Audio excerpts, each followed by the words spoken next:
Welcome, everyone. I'm Dr. Billy Riggs, and welcome to the 2024 Autonomous Vehicles in the City Symposium. We are so happy to be back here in person at the Commonwealth Club. The last time we were here was 2022 in the fall. And if you recall, those of you that do follow what we do, we have a lot of people following us online, watching us today on a live stream. We'll get comments from them.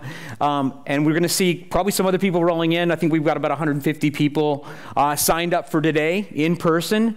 And a lot of what we do with autonomous vehicles in the city is try to spur a dialogue about how we can innovate cities, but also do so in a way that aligns with the values of sustainability and social justice. And that's very synonymous with the University of San Francisco's mission, but also I think what we've seen over the last 8 years that we've been hosting this conference is that it's not only aligned with our partner, we have an amazing partner with the Commonwealth Club, but actually we have a lot of cities and companies that you will see from today that are also interested in helping us figure out the wicked problems of cities. And I'm going to introduce my dean in a second, and she is a woman that's incredibly committed to helping us solve these wicked problems and doing so in a way that brings people from the public sector, the private sector, and philanthropy together to tackle the issues of today and tomorrow.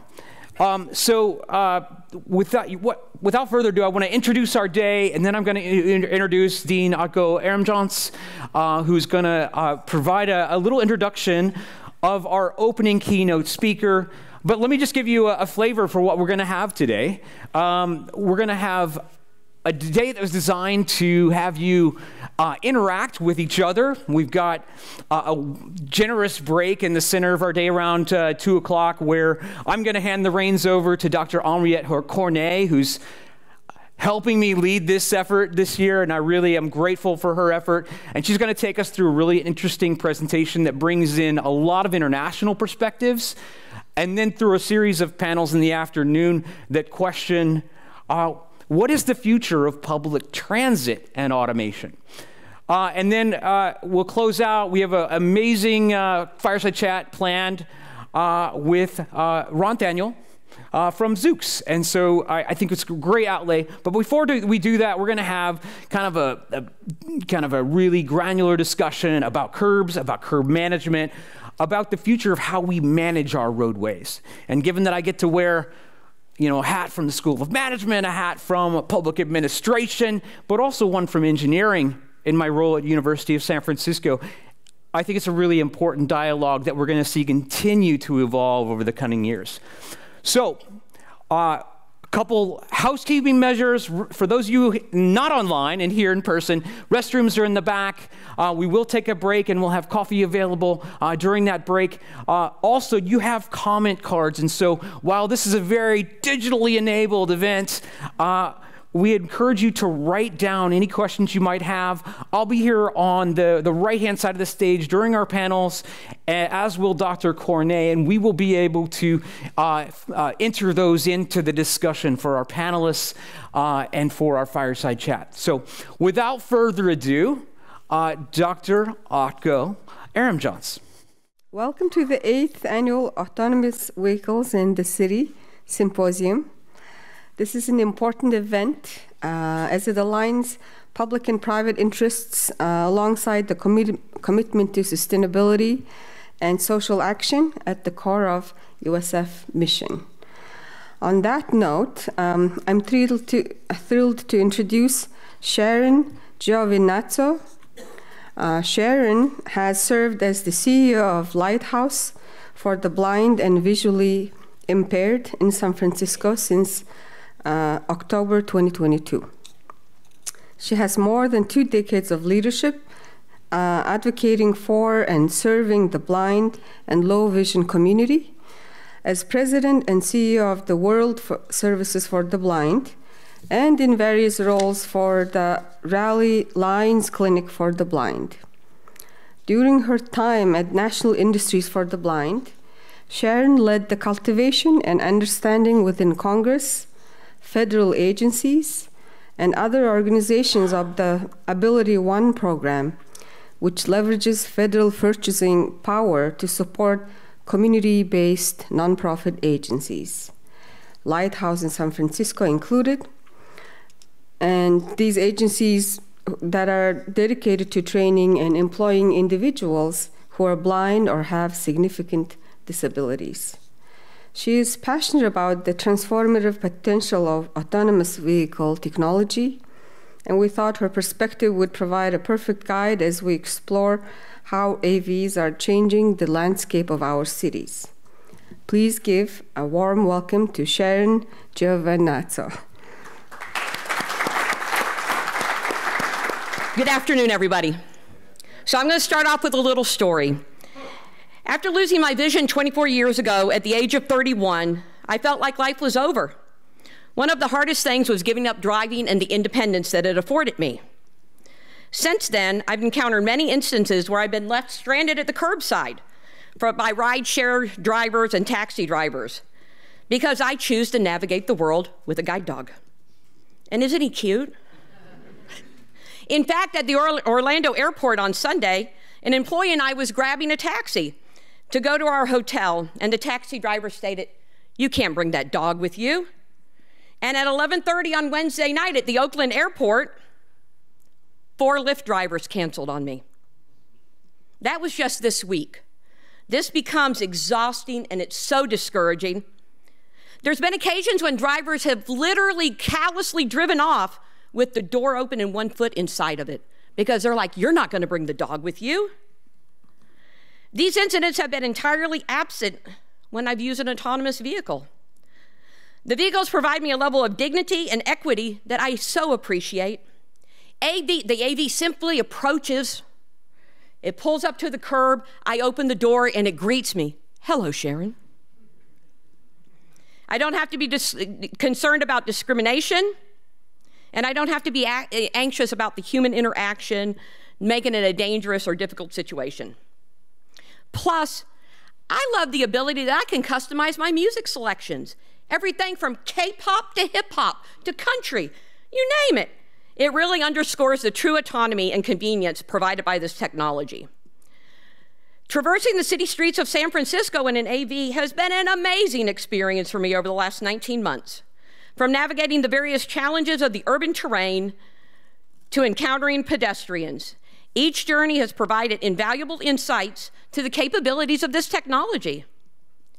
Now, media often will highlight the isolated incidents of technical glitches, but it's important to recognize the countless occasions where AVs successfully reduce potential risks in human error. During a recent trip with a companion from Arkansas, we had a green light and we were entering the crosswalk at 4th and Market when we encountered a distracted pedestrian. Guess what? They were on their phone and they stepped into the crosswalk. The AV promptly halted, demonstrating the ability to respond effectively to unpredictable human behavior. AVs have tremendous potential to enhance road safety with their 360 view and provide a seamless transportation experience. I'm grateful to the University of San Francisco and the Commonwealth Club for inviting me to address this esteemed group today. This gathering represents a convergence of a lost place, a convergence of visionary minds dedicated to shaping the future of urban mobility. As we convene to explore the transformative potential that AV technology has, let us delve deeper into the profound implications in accessibility, innovation, and infrastructure. As we envision the future of transportation, it is imperative that we consider the principles of accessibility, universal design as foundational pillars. For far too long, individuals with disabilities have faced significant barriers to mobility, constraining their independence and opportunities to fully participate in society. Yet, autonomous vehicles provide a beacon of hope, a technological advancement, if you will, with the potential to dismantle these barriers and foster a more inclusive society. In the pursuit of this objective, it is crucial that we acknowledge the symbiotic relationship between cities and AV companies. While regulations, of course, play a vital role in ensuring safety and accountability, excessive bureaucracy will only stifle innovation and hinder progress. Therefore, we must advocate for a collaborative approach, one where cities and AV companies work hand in hand to develop solutions that prioritize accessibility, fostering innovation. People in my community, in the blind and low vision community, sometimes have concerns about AVs that don't always drop off at the curb.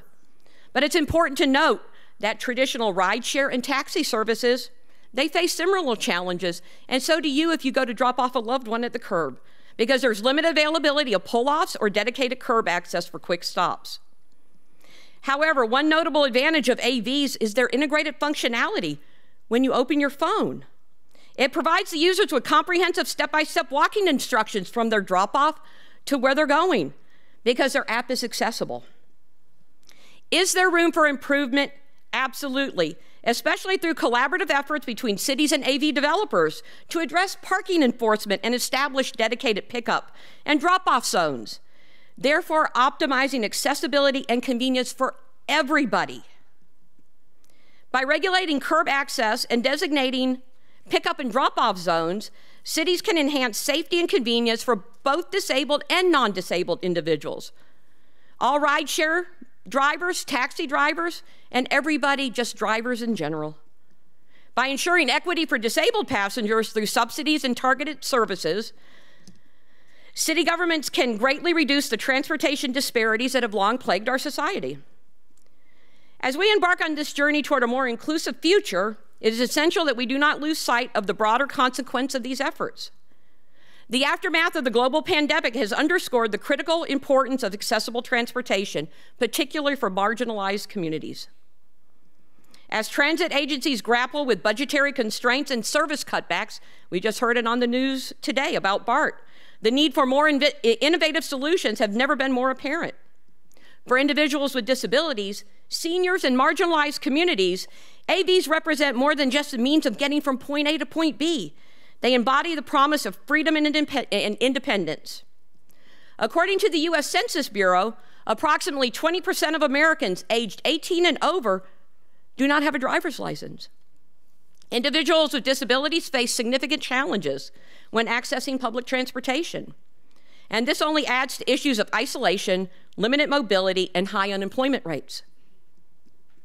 In the United States, approximately 1 in every 5 people, or more than 57 million people, have a disability. In the most recent government transportation survey, it indicated that 6 million individuals with a disability have difficulty accessing the transportation that they need. Transportation is a key to community-based supports that allow individuals to fulfill their civic responsibilities and make it possible for everyone to enjoy their civil rights. When a disability limits transportation options, it can result in reduced economic opportunities, isolation that exacerbates medical conditions and leads to depression, as well as a diminished quality of life and greatly reduced quality-adjusted life years. Mitigating transportation-related obstacles for individuals with disabilities could enable new employment opportunities for more than 2 million individuals with a disability and potentially save $19 billion annually in healthcare expenditures from missed medical appointments, not to mention the quality of life when one has access to the proper medical care. With the broader impacts AVs offer, there could be a minimum of an additional $1.3 trillion in savings from productivity gains, fuel cost, and reduced accidents. In this context, autonomous vehicles offer a ray of hope, a transformative technology capable of revolutionizing mobility for individuals, seniors, and underserved communities. By leveraging the power of data and technology, AVs can enhance the efficiency and accessibility of public transit systems, thereby extending mobility to those who need it most. As we embrace the promise of AV technology, we must remain vigilant that our commitment to inclusivity and equity. Across the country, discussions surrounding autonomous vehicle legislation often overlook the needs of individuals with disabilities. AV companies have invited all segments of the population to the table, and they have amplified the voices of the disability community and fostered collaboration between all stakeholders, allowing AV technology to serve as a force for positive social change. In closing, I want to implore you to transcend your individual perspectives and hold inclusivity and accessibility at the heart of how you examine how AVs fit into the landscape of our cities. During this afternoon's discussions, I urge you to approach each dialogue through the lens of inclusivity. That way, we can cultivate a culture of empathy, understanding, and collaboration. We can embrace the ethos of yes and, recognizing that each contribution, no matter how divergent, has the potential to enrich our collective understanding and propel us closer to a shared goal, an inclusive and accessible future which all voices are heard, valued, and respected. I'm committed to exploring this issue on behalf of my 31-year-old self, who suddenly lost a measure of independence and freedom because I lost my vision.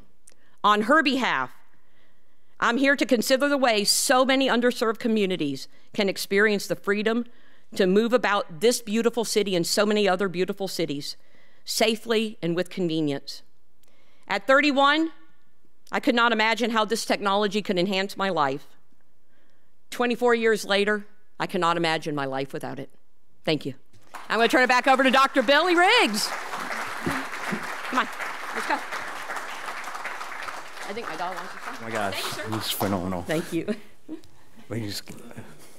Thank you, Sharon. It was incredible, and inspiring.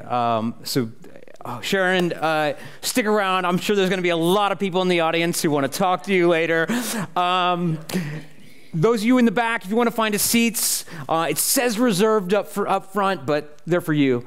We want to make a home for everybody. It is an inclusive space. A reminder, we have comment cards. Right now, I want to tear off this. I'm going to invite our next panelists up here, Molly Cohen-D'Agostino and Ariel Fleischer.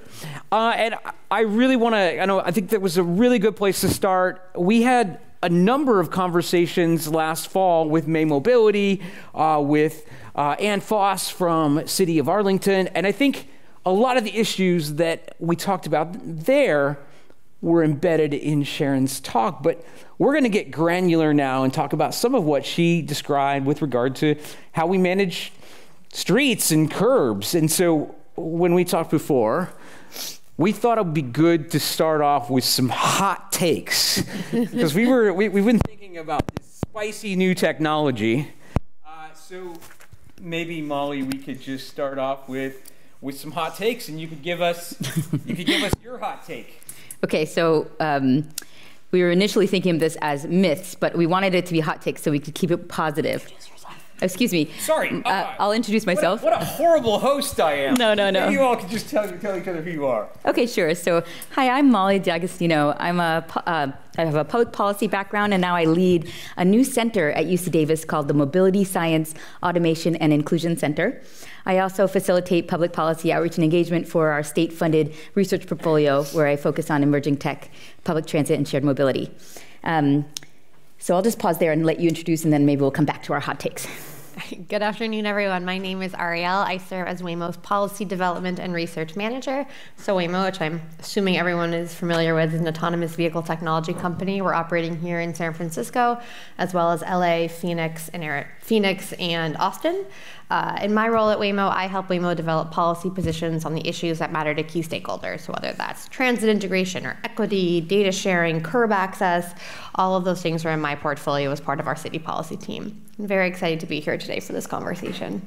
And I'm Billy Riggs, and I get to maybe have a hot take too. But Ma, let's hear yours to start off with. Okay, so one of my hot takes is that complete streets, this concept of complete streets, and this idea of connectivity and connected infrastructure have been quite separate, but I think in the future they're going to converge. So you will see more connectivity in our conversations about complete streets. I was going to say I want to double click on that, but I hate that phrase. I do want to learn more about that. So my hot take in the spirit of the curb. So Molly, Billy, and I are working on some research together, and we'll talk more about that. And we spend our Tuesday afternoons pontificating about the curb. So this is like heaven for us. But throughout all of our conversations, which span, data and all these things, I think when it comes down to it, you're reallocating something.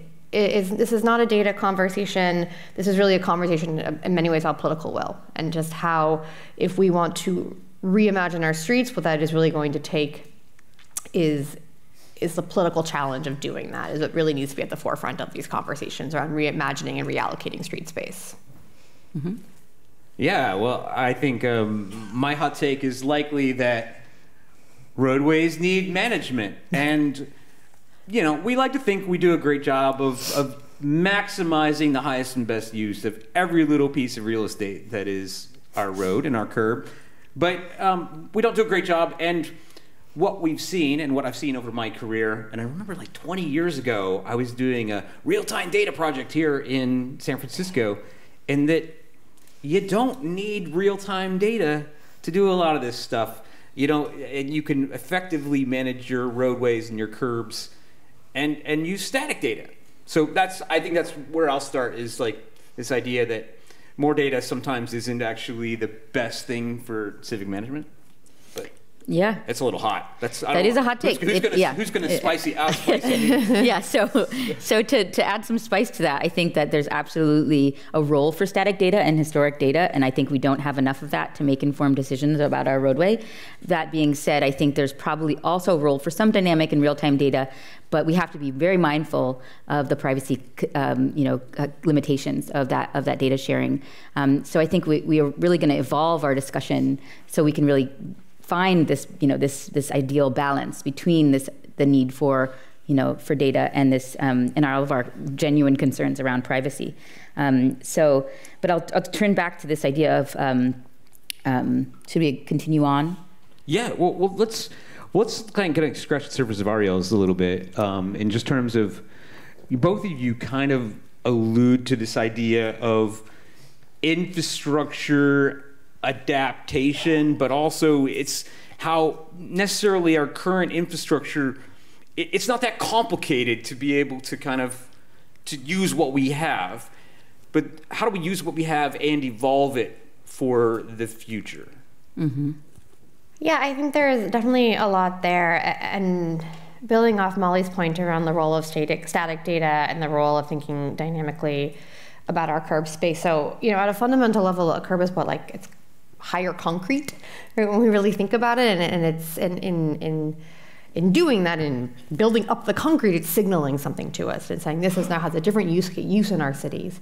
And for a long time, we've had that big use of those concrete to be for parking, for the storage of motor vehicles. And over time, our priorities have shifted, and what we want to use that lane for has shifted as well. At the same time, there's even more demands on our curb space. We all know this, like ride-hail, delivery, biking, the use case, one-way car share, park car share. The demands on this asset have just grown. And so how do we manage it? How do you effectively manage it?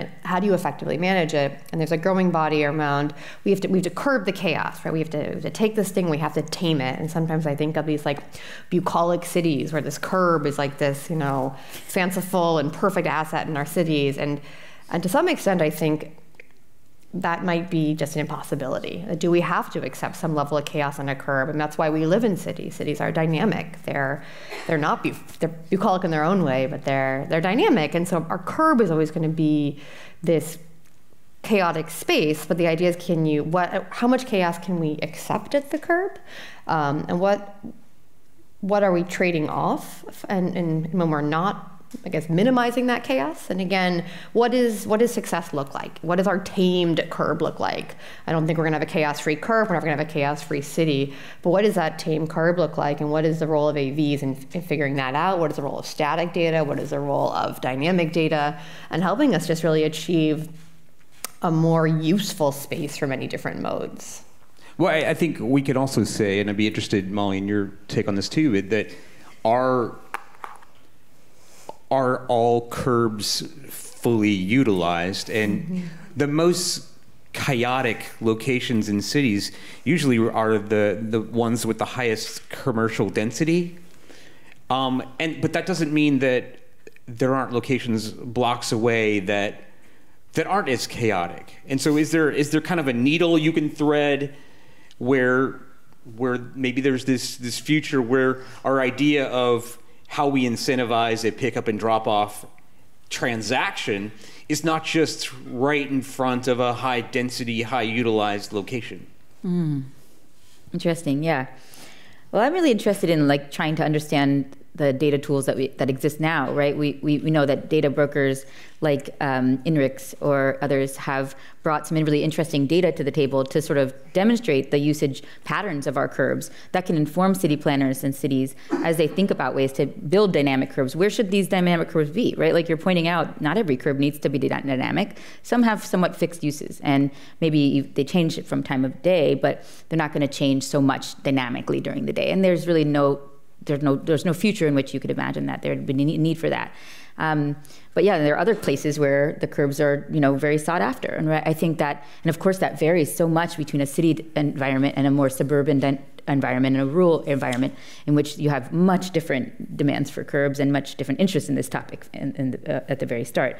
But I think where we're going to see innovation is just trying to provide planners the data they need to make decisions about which places should we consider to be hotspots, and then how do we target those hotspots in a way that really works for the community there, because each of those hotspots are going to have their own sort of unique set of dynamics that may require a unique solution that can be informed by data, but it won't just be ADS data for a long time. AV ride-hail data is not going to be the only data source that's needed to inform our curb usage, right? We know that delivery, parking is the bulk, is the lion's share of the curb usage.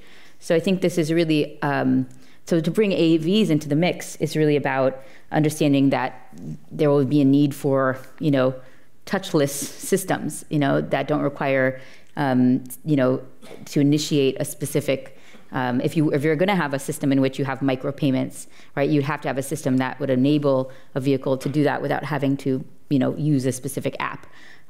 So I think but maybe not every single curb would have to have that type of functionality, because it could be, there could be some cost limitations. So we've been thinking a lot about this. How do you inform and update a pickup and drop off, recognizing that you don't have to reinvent the wheel for every single block. You may be able to pilot in different places and figure out what works for different communities. And I would add on that so at Waymo, if any of you have ever taken a Waymo before and you open up your app and you're like, I want to go to the Commonwealth Club, Waymo might not drop you off right in front. We often tell our users that you're going to need to walk to your curb, and to walk to your drop off or your pickup for that matter. And the reason that we do that is one of the reasons is, being a courteous road user is part of our our pickup and drop off strategy. It's part of that. It's a principle built into how we define where we're going to pick you up or drop you off. And so part of that is being thoughtful about other road users. Is there a safe location where we can pick you up? Is this a place where there is too much chaos and the Waymo driver, it's too complicated to navigate, and we want to make sure there's a spot where it's safer for you and for other people around you. So really thinking about how the Waymo driver interacts with others on the street will determine your drop-off spot. And I think that's really neat that from the get-go, Waymo has not set that expectation with our users, that we will not necessarily drop you off or pick you up exactly where you want to go. And on that note, the project that we're working on together is around using historical curb data to help us with planning our cities. And the idea here is that we know cities need data. The data is really important and helpful, but as to Billy's first point, that we're not really doing things in real time in our cities. I would love if planning were a real-time exercise. Unfortunately, it's often a very, very, very longitudinal exercise. And so what we're doing is we're taking historical curb data from a few sections in San Francisco and analyzing it and seeing if it helps us figure out, hey, where should there be a loading zone? Hey, is this a good candidate for a dynamic curb at one day? What are the characteristics of this space? And then in particular, when it comes to the data, what types of obfuscation and aggregation techniques can we put on this historical curb data to make sure that we're keeping user privacy safe? So I'm really excited about this project. Like I said, I get to talk to these guys, weekly and get to think about curbs, but I think for Waymo, it's about how can we start and add to this conversation around how we can make our streets safer, how we can bring tame our curb more, and how can our data be a part of that conversation. Wow, we have a project. I know, it's exciting. Well, I think to go back to my hot take, I think these folks have heard my story about way back when I was a wee planner and I was a lead transportation planner for UC Berkeley, and I think one of the things that we found, we got at the same time SF Park was going forward, which is a big project, $40 million FHWA project funded here. We had a mini project, only $3 million with the city of Berkeley and UC Berkeley to try to do real-time parking.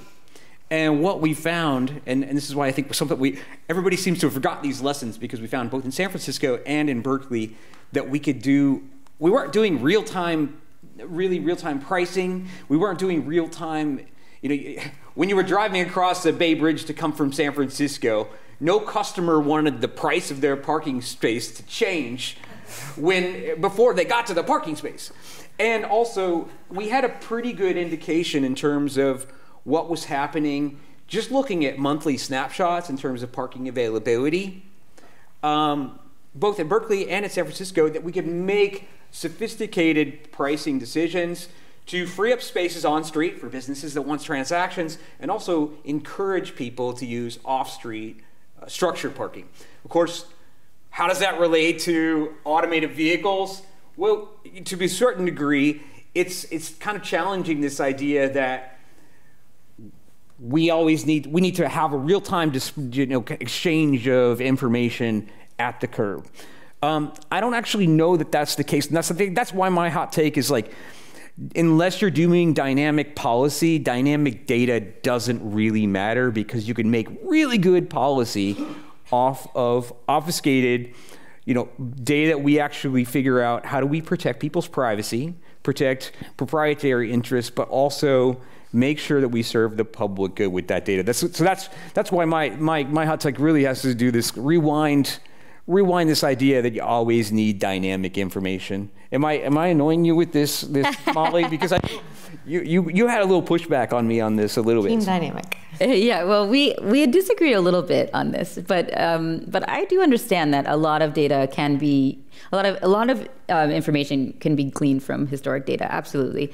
And I think that the role for dynamic data is going to be, and it will need to be tested, right? To really decide when is it going to be useful, and what scenarios would it be useful, and maybe even pinpoint those scenarios so that you don't have to collect every single data point, but instead really determine which areas could be dynamically changed throughout a day or a month, or because of a specific event.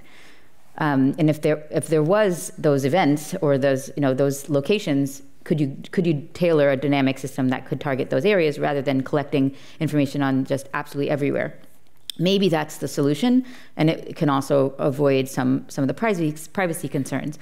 That being said, I'm not willing to throw away the mobility data standard, which has been developed for so long, which many cities, hundreds of cities across the country and the world, are relying on to share data from some mobility devices to inform planning decisions and to keep the public safe, right? So, and of course that system, they're toying with this idea of micropayments, which I think is really fascinating. Micro subsidies, I think, is what they're calling it, right? So there's some really great innovation happening within that space. Once you build this data architecture, it enables some innovation that may end up helping to address problems that we weren't even aware of until you have that dynamic set of data and the possibility to do that, right? So it may open up ideas. We should say, I'm really struggling with this mic thing. But we should say you and I disagreed in terms, I don't know that everybody in the audience is gonna know what Mobility Data Specification, or MDS is, or Mobility Data Standard. But yeah, I thought it was a nerdy audience. There's some, wow. I don't think we use that term here. So we were on a panel for the California Public Utilities Commission over the summer. Molly and I were, and I have to say the challenge with some of these data standards is they don't map up. The existing data standards don't precisely marry up to what an automated vehicle does in a roadway. Absolutely. And I think one thing we should be super transparent on too, and I know Waymo, I know Ariel, you all have done a lot to make pickup and drop off, at least attempt to make it safer for bicycles and pedestrians, and maybe that's something you can talk about. But the fact is, in California, based on the California Vehicular Code, an in-lane drop-off is perfectly legal. So, and technically, when you get to this thing, and I think what I debated this past summer was like, if you're not 18 inches from the curb, does that count as a drop-off? It's not, technically you have to be within a certain proximity threshold for it to be a drop-off that's not in lane. And so I think there's some stuff there that's both policy related, but also even if we have this this data specification, it's not perfect, but we can still plan for infrastructure as well as protocols for all AV companies that create that safe transactional pickup and drop off from the vehicle. I mean, right, Ariel? I mean, like. Yeah, I think the larger point stands is that we want our riders to feel safe and we want people outside the vehicle to be safe. And that's what it comes down to. I don't know if 18 inches is the right metric or the wrong metric, but what that communicates to me is you measure what matters, and there's an interest among all parties in making sure that pickups and drop-offs are safe. And that is the bottom line, and that is something that I think Waymo holds very clear, as I mentioned, having to walk to your stop or having to walk to your pickup to make sure that you're in a location that is safe. Being courteous, as courteous users of the curb is one of our guiding principles. We also have a system where if we are near or adjacent to a bike lane, if we have many cameras on our car, so if their bicyclist is coming, we will there's a little alert that says cyclist approaching, so you know not to open your door to avoid dooring. So ways in which we can really be thoughtful users of the curb and then leverage our technology to make sure, again, that we are keeping people safe. So that to me is what it comes down to is, it's putting safety first and then figuring out and then having it flow from there, essentially. Mm-hmm. Absolutely.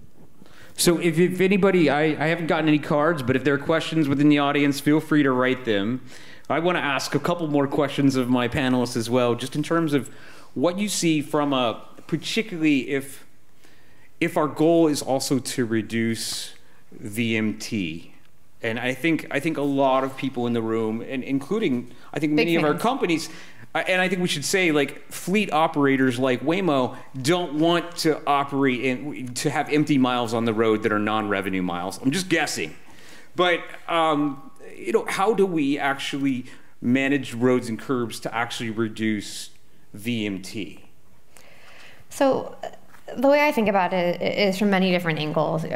First and foremost is to Billy's point, Waymo's a fleet, and so it does not behoove us to drive around aimlessly. Every mile for us comes with risk and it comes with cost. And so we're really thoughtful about how we deploy our fleet, where we deploy our fleet, and really matching that supply and demand.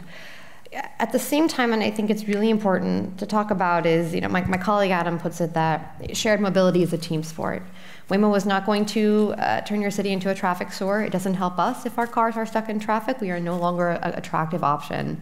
I always say that I work for Waymo, so I never have to get in one. In my 3 years at Waymo, I've probably been in a car less than a dozen times because I like to bike and I like to walk and I like the idea of Waymo helping make our streets safer. And that's my interest in the technology.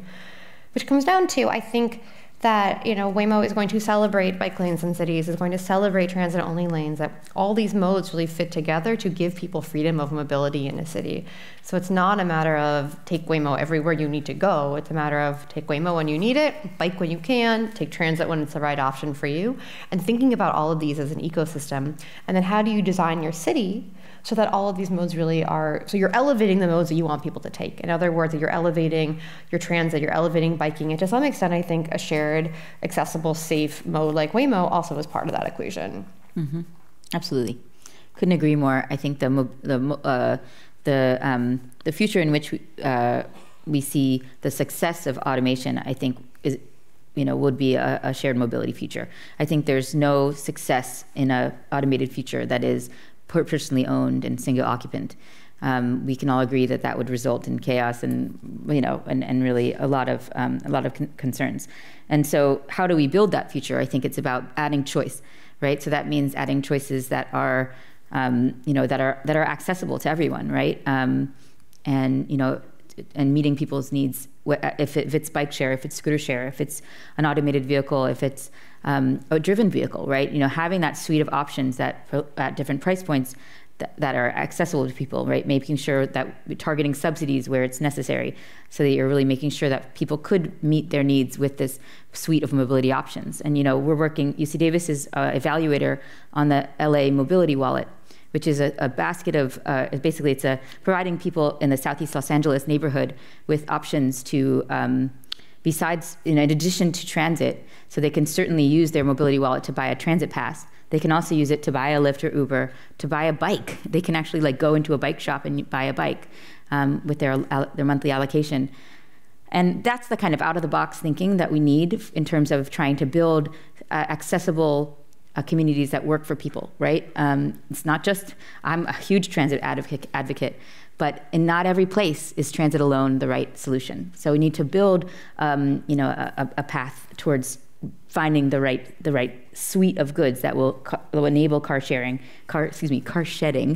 maybe car sharing too. Yeah, both, and car shedding, and really reduce the number of cars people have in their possession. Well, it's funny, we're actually teeing up the next speakers really well. So I know one of our speakers, it's not a huge reveal that I'm gonna say, we're going to have some statistics up here that are all about kind of how many people don't have access to a vehicle, how many people may have access to more than one vehicle, 2, 3, 4.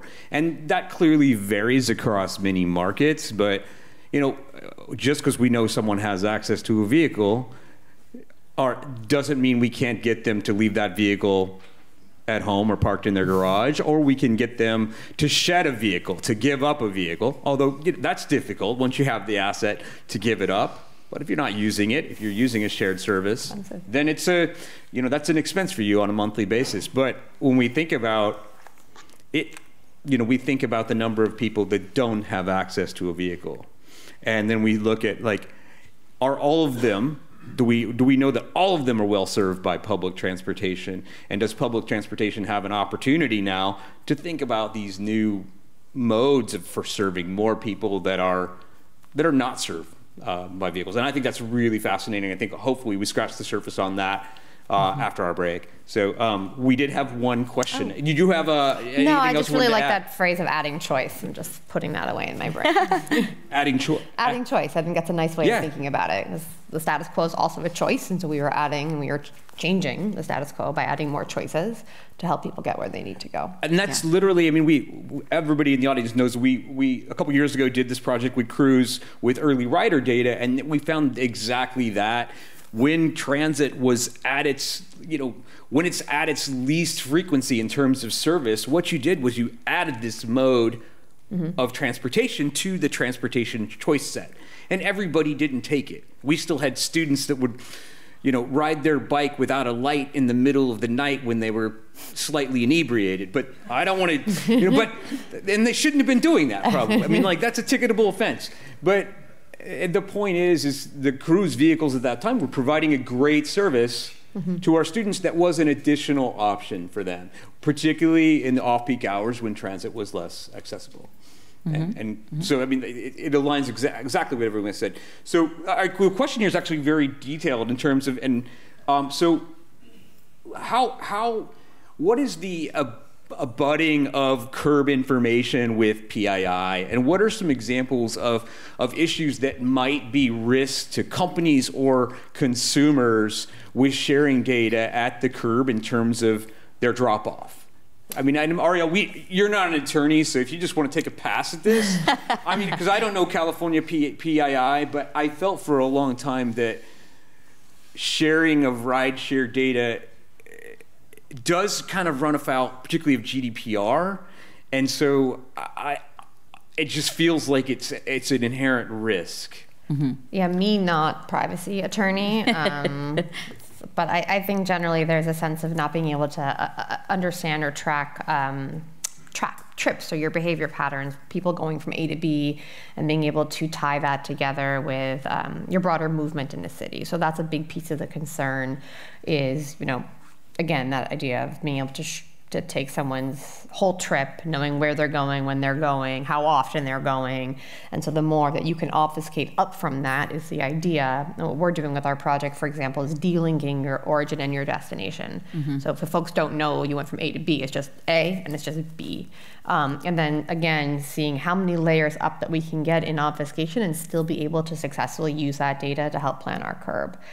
That's the experiment that we're going to do as part of this project. So again, a lot of it comes down to the goal is to plan your curb. The goal isn't to understand people's movement in a city. So how do you take the data towards the goal of planning a curb without even getting near, I think, compromising user privacy?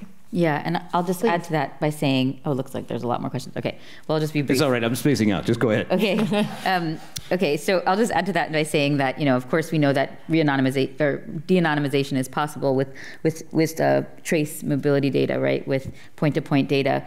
We also know that, there are examples of aggregate. There are many examples of successfully aggregated data sets that are still being used to make informed decisions, right? So the reality is that this data. There's a lot of data brokers out there doing data aggregation in such a way that does preserve privacy.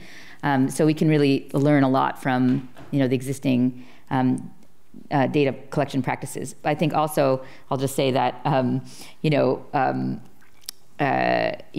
it matters who has access to the data, right? The shared data commons operated by the USDOT is a good example in which they have a very carefully architected structure in which who can access what data set. And then, and some people can't access the raw data. They can only access a platform in which they can run, use an R-type tool to run statistical analysis. So that still allows some access to the information, but not the raw data. And so we can think, I think we can think creatively about how do we make good decisions using good data, which could be big data sets, and do so in a way that doesn't interfere with our privacy. All right, so we're almost out of time for us. And we have four questions, but two of which I'm gonna cluster them. So I'm gonna tell, we have a lot of questions on how do we use AVs to benefit public transit and end up in autonomous heaven. I'm gonna postpone that question for our next segment because those are great questions, and there's a lot of ideas of partnership that I think will come out of our next panel. And I think even when we hear from Zoox, that's a real opportunity that they're really thinking about as well. But let's maybe conclude this with, I'm gonna combine two other questions really focused around this idea of the block, the street, the physical infrastructure. Mm-hmm. And so how do we have physical infrastructure that is maximally protective of bicycles and pedestrians, but allows AVs to coexist with them? And as a second level, isn't on-street parking the real problem? And I would say, I think I know who wrote this question because I can recognize the penmanship, and I want to talk to you about this later. One of our very loyal fans. That's hilarious. Well. Yes. Are we chupistas? Please go ahead. Yes. So what's the statistics, right? The average car is parked 95% of the time. Waymo cars are higher utilized. You have their, they're serving multiple people on multiple trips a day. And when they're not utilized, they're not on your curb. They're hanging. When they're sleeping at our depot, right? They're freeing up the streets for higher and better uses. So definitely, I think accessible, equitable, as a package and higher utilized throughout the day, I think is very important when we're thinking about the uses on our street. I can't remember your first question, but on the transit question, I do think that's a key part, like I was just speaking to around how does Waymo fit into that entire ecosystem? We did some work in Arizona around providing first last mile transit. It's also something we're thinking about here and looking at pricing, and how pricing and discounts can also support transit use with AV. So I think there's also a lot of creativity in that space, and to Sharon's point, a lot of room for collaboration with public sector and with transit agencies to figure out how do you serve effectively as that first last mile solution, and how do you have curb space available at transit stations to actually make that feasible. Mm-hmm. Absolutely. I'll come back to my hot take. I think this is a good way to close it out. So my hot take was about complete streets and connectivity. So this is speaking to your point on how do we make our streets safer, and how do we use, and I'll expand that, how do we use data to do so, right? Like how do bikes feel, how can bikes be more safe? So there's been some cool research happening from the UC. Jiaqi Ma at UCLA is leading a smart intersection project where they've outfitted an intersection to provide a bird's eye view to inform decisions on a connected car that they have built there. As the movement of bikes, this is a very busy UCLA intersection. It's very multimodal. It's kind of terrifying to see the number of scooters and bikes and cars that are coming through. And they can send that information to the vehicle and provide this view that is much, which is really an exciting opportunity. This doesn't necessarily need to be a fully decked out, full-on ADS vehicle with a LiDAR and the full suite of sensors. A relatively dumb car, but a new connected car theoretically could take information from that connected infrastructure and make a safety assessment based on it. There's also some really cool experimentation happening at UC Davis, led by Professor Junchen Zhang, about looking again at infrastructure to build computing power. So looking at the power of infrastructure and intersections to allow some of the data to be processed outside of the vehicle. This is how we build that suite of vehicles, some of which are going to have the computing power inside the vehicle, and that's amazing. But how do you build this suite and really target an intersection that might be a more chaotic intersection and enable people to access that and do it safely and protect more vulnerable road users while you're at it. So theoretically, these kind of pilots will really inform our efforts to expand, safety and really maybe achieve Vision Zero. And I think we can acknowledge for one of the questions that parking it is an issue, right? And I think one of the things that we see in the future is that potentially there is an opportunity to revolutionize roadways to reclaim some of that right-of-way for other uses, and maybe not automated vehicle uses, right? Maybe for dedicated transit lanes, maybe for bicycle and pedestrian space, maybe for urban greening projects, water retention, filtration, etc. So really an opportunity to, I'll quote myself, to end the road. Nice. And re-envision the street Yes. as the heart of the city. Yes. Thank you very much. Very This has been a fun. delightful Thank you. conversation. Thank you for the questions. We are going to take a little break. We invite you to socialize, ask questions, but don't leave because we've got an amazing afternoon. I think some of what you'll hear from Ron Thaniel later in terms of how they're sharing data back with cities on roadway infrastructure that actually benefits bicycles and pedestrians could be really provocative. I think one thing we can also say is, and from some of our student research, is that we are seeing automated vehicles meter traffic or slow down slow down cars on our streets. And I was at Lighthouse last week, and Sharon invited me to give a talk there, and I said, what's the #1 thing we could do in San Francisco to save lives tomorrow? And it'd be 20 is plenty. Thank you for coming back. Thank you for staying for the second part of this event. I'm very glad you could all make it today, and I'm also personally very glad I could make it because it's the first time that I'm physically attending this event. I was participating online at a few occasions, so that's really an honor. My name is Henriette Cornet. I work at USF. I'm teaching there, and I'm also a co-director with Professor Rix of the AV and the City Initiative. So we are very glad to have put this program together, and I hope you like it so far. Now we will take a bit of distance looking what's happening somewhere else in the world in Europe. The background of that and why I wanted to select some of the initiatives to show you today is because I was working there for several years, and my role there was to coordinate and to be involved in European projects, usually funded by the European Commission, but also third-party funded projects. And there we have a specific vision about autonomous mobility services that I want to share with you. And gladly also now I'm very proud to be now in the US, based in California, and starting working here. And I really hope I can also help make some bridge with what's happening in Europe and now in US. So let's have a look at few vehicles that I'm sure you are familiar with some of them. Maybe some of them you don't know yet. I won't be surprised. And my question would be, what is the common point between these vehicles? So yes, they are autonomous. You can think about that, being in this conference today, in this symposium today. But actually, what's unique about them is they are all integrated and operated, or soon to be integrated and operated by public transport operators. They are part of public-private partnerships. They are part of bigger projects together to see how can we put this vehicle on the ground to make sense from a public transit point of view. We have on the left side up a vehicle from Volkswagen, which is a collaboration with MOIA. I will say a word more about MOIA, which is a ride-pooling service company, together with the city of Hamburg, and more specifically the public transit authority, Hamburger Hochbahn.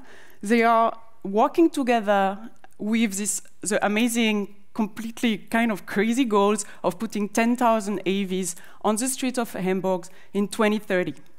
We are following that very closely and see what will happen in the coming years, but it's very promising. I will say a word about their model. On the left downside, we have the shuttles from EasyMile. You may know them. They have been around for a very long time. And actually, I mean, it's a French product, actually. And you may have noticed that from my accent that I'm French too, so maybe that's my way to also acknowledge this technology, because they started a long time ago, and they actually open up a road of making, I would call it a mental model of having AVs for shared mobility. So I'm very grateful to these products. I think they are nice. There's still a room for improvement, but they'll get there. And what was unique in this service here in Frankfurt, it was in Germany, in Frankfurt, it was fully integrated to the public transit service. I would say also a word about that. But last but not least, a zoom on Oslo. There, they are starting a collaboration with Mobileye to equip some vehicles and make them part also of their public transit system. So the public transport operator and authority there is called Router. And they have also incredible ambitions for AVs. So if you work in the sphere of, in the area of AVs, you need to talk to them, because they really have a lot of ambition there. And I think we will hear more and more in the future about Router. Let's zoom back briefly from Europe. If you're interested in pilot activities in Europe, I advise you to go on this website, connectedautomatedDriving.eu, and you can see, oh, I'm so sorry, the contrast is not that good. You can imagine that's a map of Europe, just there, actually. So yeah, more or less the point that you can see from Spain to so UK, Sweden over there. And if you go there, you will see in the blue point are all the pilot site on open roads. So we have a lot of open road, public road demonstration piloting already ongoing, and many more. So go there, you can have a look and find a lot of information. In general, this website is a great database. Let's zoom briefly on Frankfurt and what's happening there, what I mentioned to you earlier with this integration within the public transport system. They have deployed shuttles over there on fixed routes, but the routes are flexible, so it will depend on where the person wants to go, where the passengers want to go, because they have virtual stops all over this area and pick-up and drop-off point all over this area. This has been discussed with the city locally, with the regions, the local authorities. And what was very nice in this project, it was connecting a retirement home with a grocery store. And it was deployed so long that the people could really use it in their daily life, and we got nice feedback. The people could also, the passengers could book a ride from their smartphone, or they could also call. So there was both possibility to have this service happening. What's unique about the vision for Frankfurt is really the way they want to deploy more and more autonomous services. And also the mindset, which I like very much, starting with demand-responsive transport that they have now, which in US, I think you call it paratransit services, where passengers will call in advance and say, oh, tomorrow at that time, I would like to have a ride. This exists already, but they want to move from this service to something on demand, meaning you use this app and you can have more flexibility in booking your ride. So increasing the on-demand services and having more and more of this service, because they are very expensive when you have a driver, and we have issue of shortage of drivers in Europe, having part of this service being made by autonomous vehicles. What you can see also is the traffic performance. What is meant is they have a number of vehicles operating today, a number of persons driving around. They want to have more ridership, meaning having other persons that cannot drive today, that don't have access to any mobility service, or taking some of the person riding a car that could then use this type of service. And the scheduled public transport is the backbone of mobility. We don't touch that. We make it better, of course, but it stays and it will stay there because they have also its purpose to bring the people to the city center, for instance. Having a quick look at Hamburg, because I think it's unique. So Moja, as I mentioned, is an on-demand ride-pooling company doing all the pooling of vehicles that you can see here on the right, and they are targeting shared ride. It was mentioned before, I think Molly from in the previous panel mentioned this idea of shared mobility, which I think is the future that we should target to if you want to reduce the number of vehicles on the road. And in this type of setting, I can imagine work very nicely, because you are not in a small space with someone, but you have a little bit of privacy and comfort all over the ride. They're also targeting the private car from the modal shift from Hamburg that you can see there. And what's also unique, they have been recognized as official part of the public transit system. So they can get integrated within subsidiary system of the city, having, for example, if they go in this area in dark blue, they will get extra subsidies to go there. So it's a very interesting model. And when you have that with drivers, it's kind of a natural step, the same way that it was in Hamburg, to move towards autonomous mobility. They're collaborating with Volkswagen and their ID bus that is equipped with Mobileye technology. This picture is actually a picture from Austin, because they will deploy this vehicle there in the US, but also in Hamburg, planned around 2026. And it's planned to be the first type-approved autonomous driving MaaS system. So MaaS stands for mobility as a service. This idea of having a seamless mobility that you can book, and it takes you all over the ride, independently from the mode of transport that you are using. If we look at some figures that they have put together from a simulation conducted with the University of Munich, University of Karlsruhe, looking at having 10,000 AVs, so this ambition that they have on the road, it will make 4.5 million of rides with an occupancy of 2.2% per kilometer. We could reach a decrease of car traffic on the road, having more public transport, more ridership with Moja, and a slight improvement of biking and pedestrian, probably use also to safer streets that will make the streets more enjoyable for biking and pedestrians. So that's my last slide, and this is from Oslo, directly taken from Oslo, where I was a few weeks ago, looking at what Ruter is doing there. Keep your eyes open with their projects. There's going to be something very nice coming out of it. And their motto, the sentence I repeat all the time, is our goal is sustainable freedom of movement for all. I think we should keep that in mind. I really like from the previous panel hearing of choices. I think it's also important in this context. So sustainable choices, make sure that our impact on sustainability will be the best. And for this, later we'll have in the panel a discussion about that, about the future, about sustainability. But before that, since we are the AV and the City initiative, I would like, that's my last slide, but the next one, exactly. I would like to welcome on stage Julia Friedlander from SFMTA, who will talk to us of her vision. We'll ask some questions that we can use then for the panel later. Julia, thank you very much, and welcome on stage. Thank you so much for the invitation. Let's see, get started. Okay. How will AVs impact our cities, and what policies would ensure sustainable and just outcomes? These are actually not my questions. These are the questions that are the framework for Professor Riggs' initiative at USF. And I'm sorry to say that I'm not going to be answering those questions. Instead, what I'm going to be doing is complexifying those questions a little bit because, of course, cities are not all the same. And if you wanted to choose 2 cities in the US to start AV deployment, and you wanted to choose 2 cities that illustrate profound differences, you would choose Phoenix and San Francisco. We have many things in common. We have wonderful weather. We have super smart people who love their city. And we also have early AV deployments. But in many other ways, our transportation systems are quite different. And we need to think about these questions from the perspective of different kinds of cities with different transportation systems. So first, what are some of the differences? Well, the most important or the most obvious is just population density. This is not really to scale, and I have to apologize that some things are Maricopa County, some things are cities. They're not exactly apples to apples. It's not easy to get that. But the San Francisco has the 5th highest population density of any county in the United States of America. There are many wonderful things about that. We are also geographically a very small city.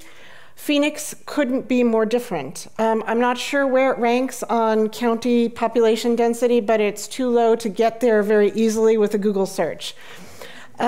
So that suggests that this is certainly an explanation for probably some of the challenges that the industry has had in San Francisco.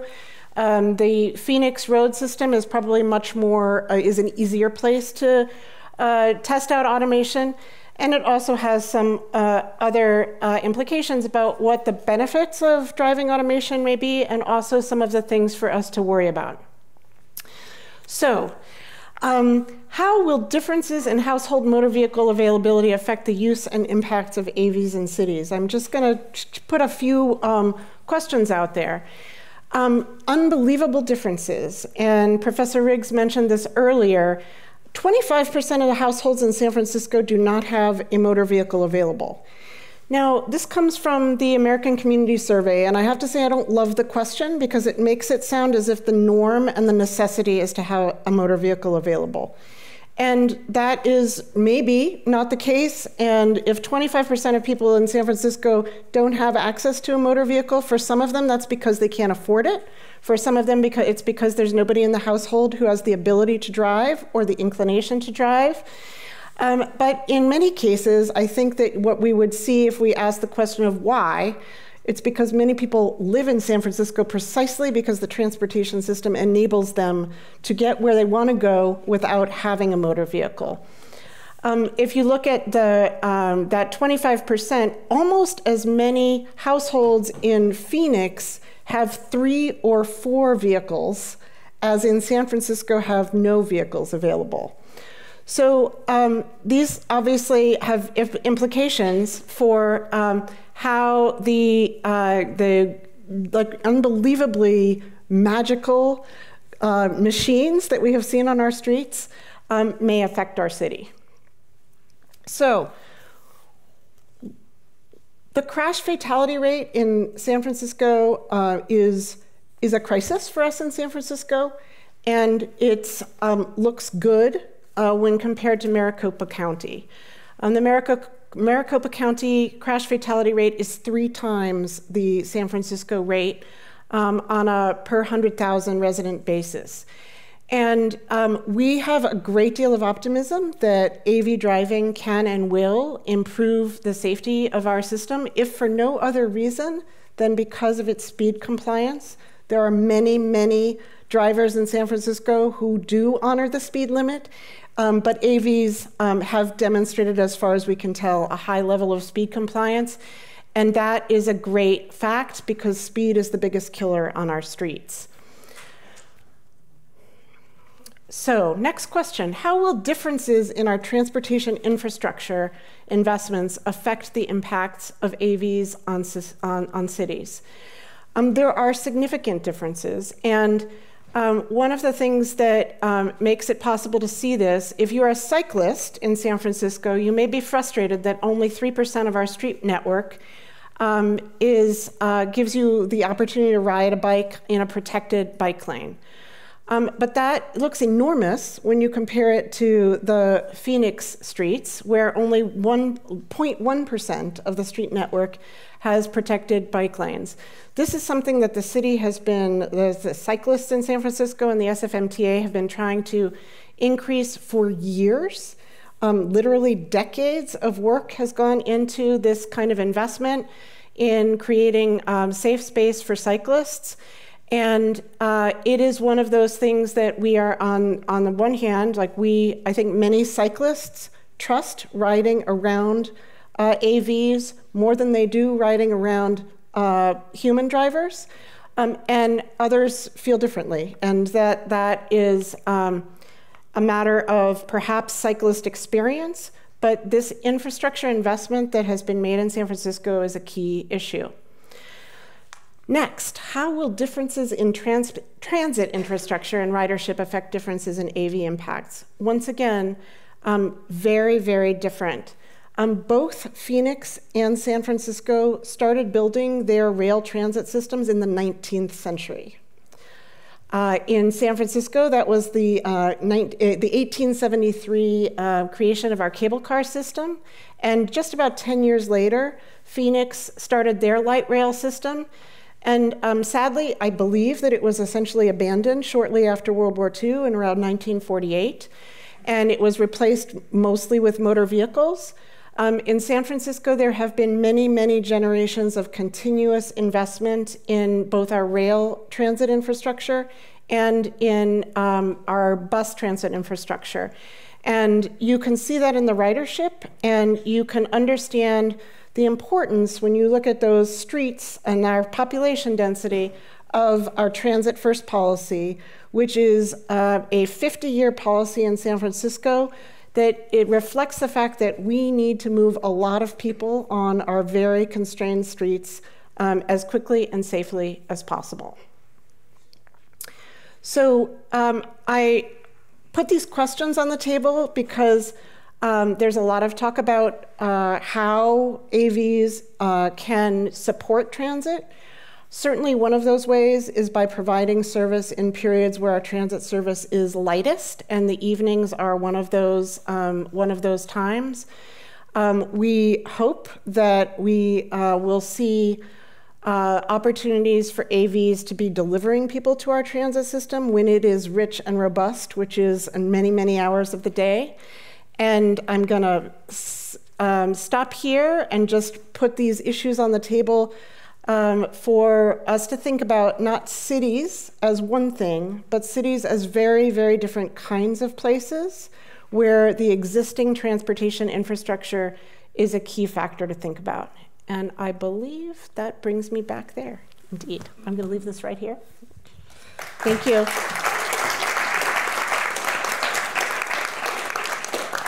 Oops.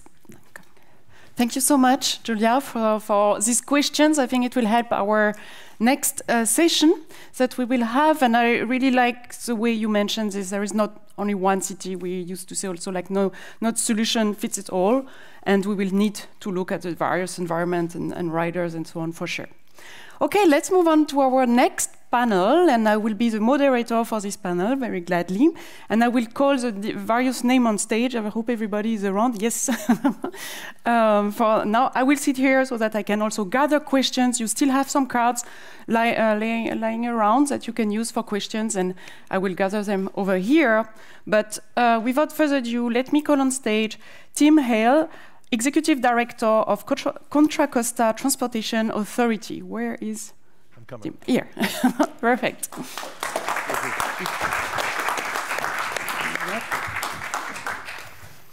Our next panelist is Dr. James Fischelson, Executive Director of PATH at UC Berkeley.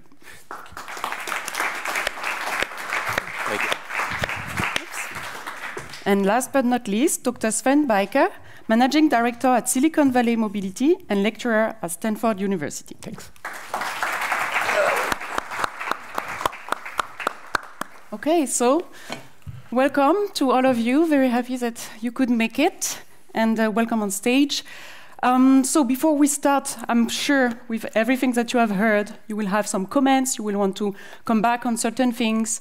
And if I can give a bit of a tone for this panel to come, it will be really this, what we just discussed, Julia and I, on sustainability. I think that we should keep that in mind, and how AVs plays a role there, and also looking forward, looking to the future, what is coming and what our hopes and so on. So, oops, little adjustment. Keep going, yeah, there we go. Oh, perfect, thank you. Perfect. Okay, so before that, I would suggest you present yourself one after the other, and if you could say specifically to the audience a bit your view, and I will have some detailed questions later, but you will just say, how are you active in this area right now? So Sven, do you want to start? Sure, happy to. Well, you introduced me already as Sven Bijker, great to be here, and I'm an independent consultant. I cover the topics of automated driving, electric mobility as well, and a few other innovative topics as well. And I'm a lecturer at Stanford Business School, where I tackle the questions around strategy for the evolving automotive industry, basically asking these questions: what can newcomers do in order to get in, and what can the established automotive industry do in order to remain relevant?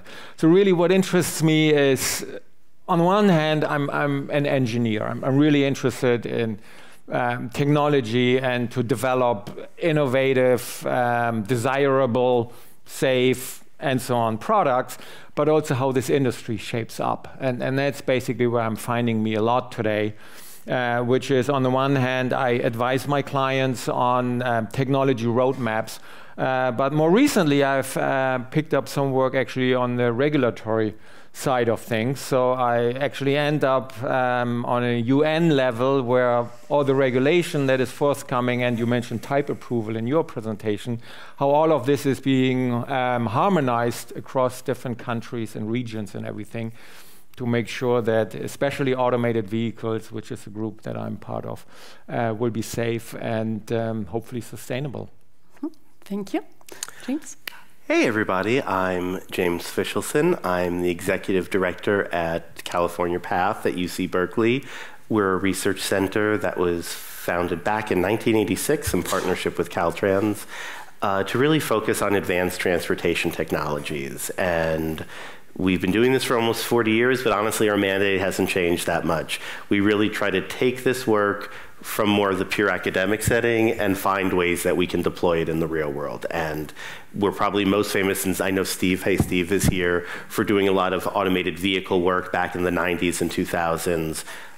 And I guess that will go to what I'm most interested in, and it maybe perhaps sounds a little bit corny, but I love transportation because it's one of the few fields that we can work in where if you do it right, you can actually make life better for everybody for many generations to come. I'm from the New York metro area.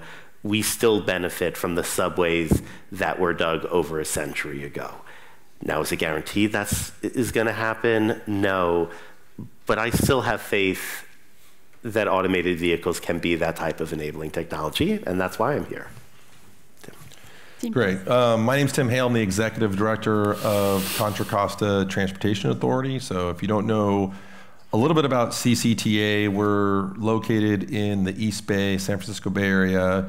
You might know where Walnut Creek is at, you know, Richmond, Antioch, those wonderful cities.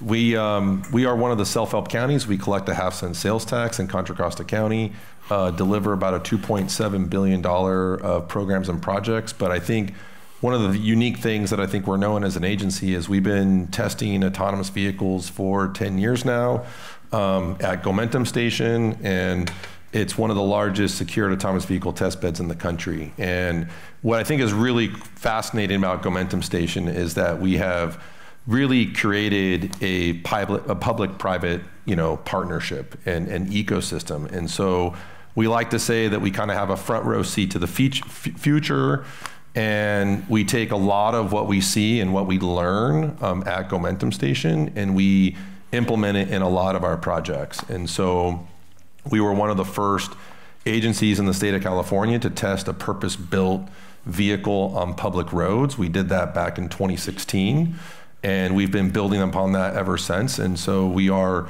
currently operating a purpose-built shuttle for public use. It's free. Any of you can go ride it down in Bishop Ranch. It's open Monday through Friday, 7:30 to 5:30. And then we're working on other deployments in Contra Costa County I think are really unique, and I'm sure I'll be talking about them during the panel. But so that's kind of a unique area that we're in, and how we kind of fit into the space.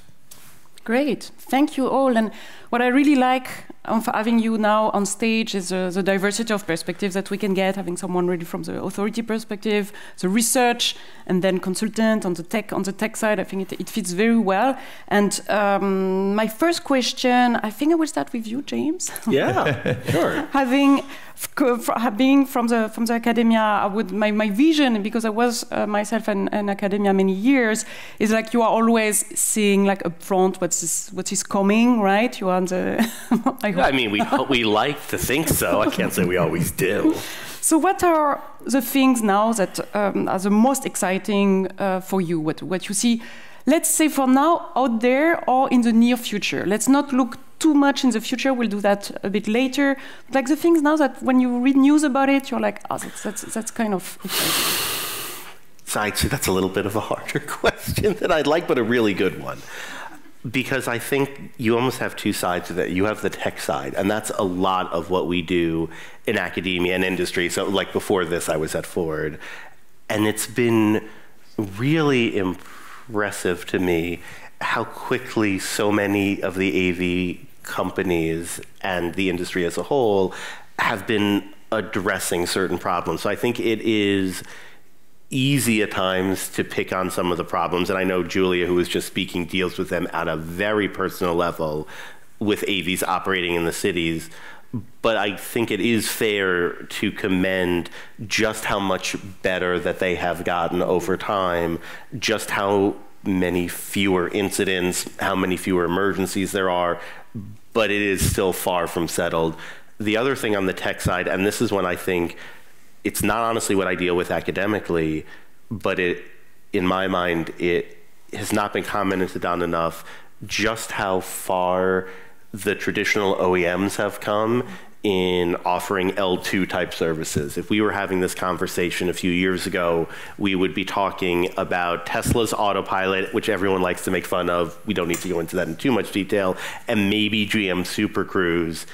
Now, I know it's super limited, but you can buy a Mercedes that offers a version of level 3 automation right now. That is amazing. And I think it is notable, which we may get to later, the market has really spoken in terms of people are willing to pay for these advanced driver assistance technologies. The other thing, though, I will say, the last bit I'll add is I'm really excited about what we can do over the next 5 years. I think as a field, and I was joking with Steve about this a little bit ago.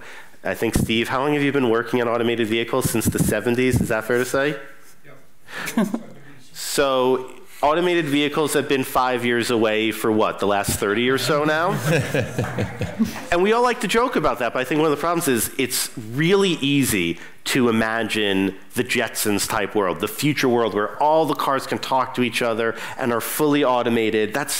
And it's fun to think about all the amazing things we can do, and honestly, there's way too much academic research that was looking into that sort of spherical cow hypothetical. However, the real interesting questions for me are, what can we do now? What are the next what are the next 5 years going to look like? Automated vehicles aren't 5 years away, they are here now, and the decisions that we are making as a field and as a society now will dictate the impact that automated vehicles will have. Yeah, nice. I like also that you mentioned the work of OEMs, because it was not that much present in the symposium so far, but a lot is happening there. And I will have a question later on if any bridges exist between what the OEMs are doing and all the work that I say we, meaning the AV in the City initiative, on having more discussions with Waymo and Cruise and so on. We can keep that for later. Yep.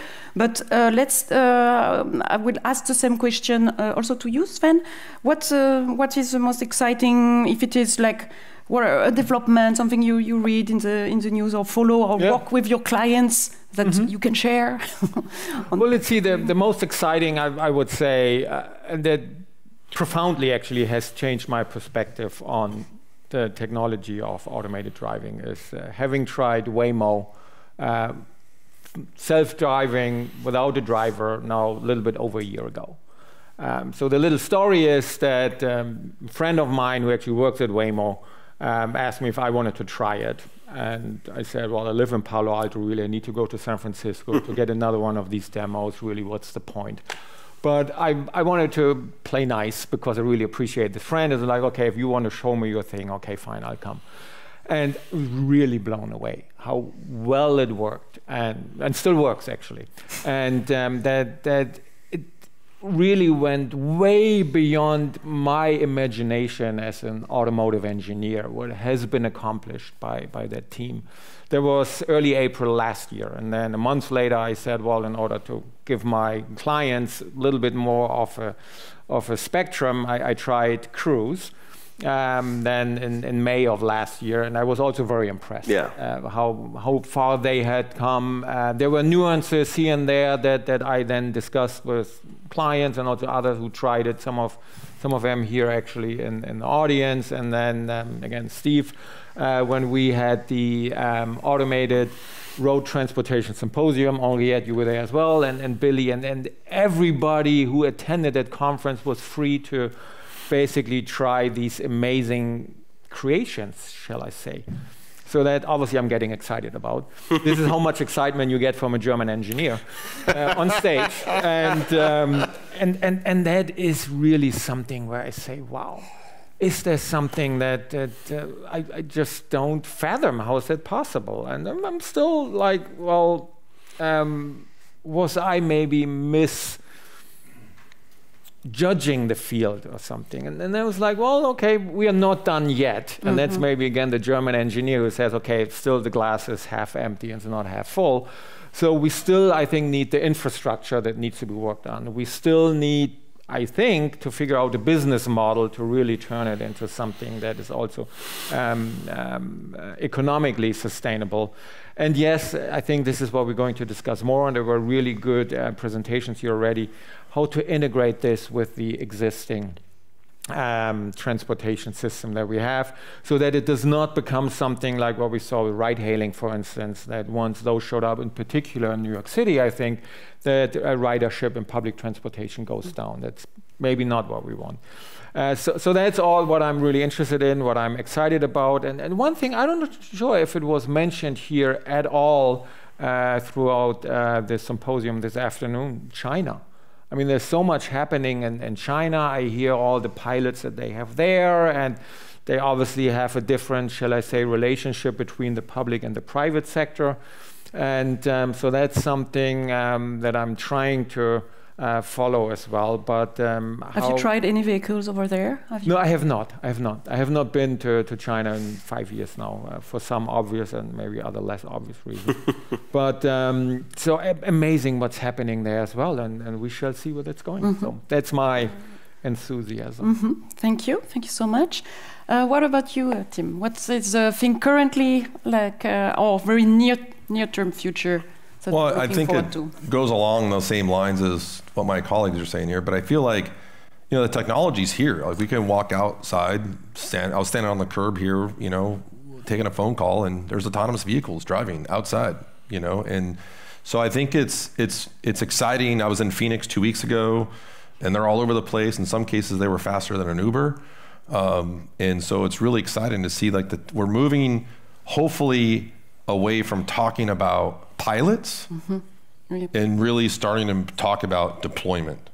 right? And actually, and getting to a and we're already talking about commercialization and, business plan, business rules, et cetera, and how it's going to integrate into society, et cetera. So I think that's why I think it's really exciting. I think the thing that's really exciting, I think, for us is what are the opportunities in terms of how this technology can be really integrated. We're really focused on a lot of specific use cases, at CCTA, and in Contra Costa County, we're not San Francisco. Some cases we're kind of like Phoenix, we've got more of a suburban, feel, and we're really thinking about, how do we really leverage this technology to make the transit system better, right? And thinking about how do we use automated vehicles to really address the gaps between land use and transportation? And those are some of the projects that we're working on. And, we're working on a project for a county hospital. How do we get this technology to support the healthcare system? There are so many people that don't have access to vehicles because of and they're not able to get the medical appointments. In Contra Costa County, there's 40% of people that cannot get the medical appointments because of the lack of transportation. In Contra Costa County, there's 1 in 4 people that do not have access to public transportation. So how do we get those 1 in 4 people to public transportation?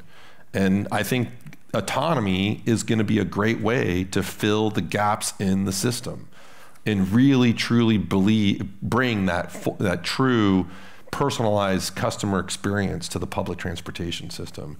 And that's what gets me really excited about what's happening now and what we're going to see in the near-term future.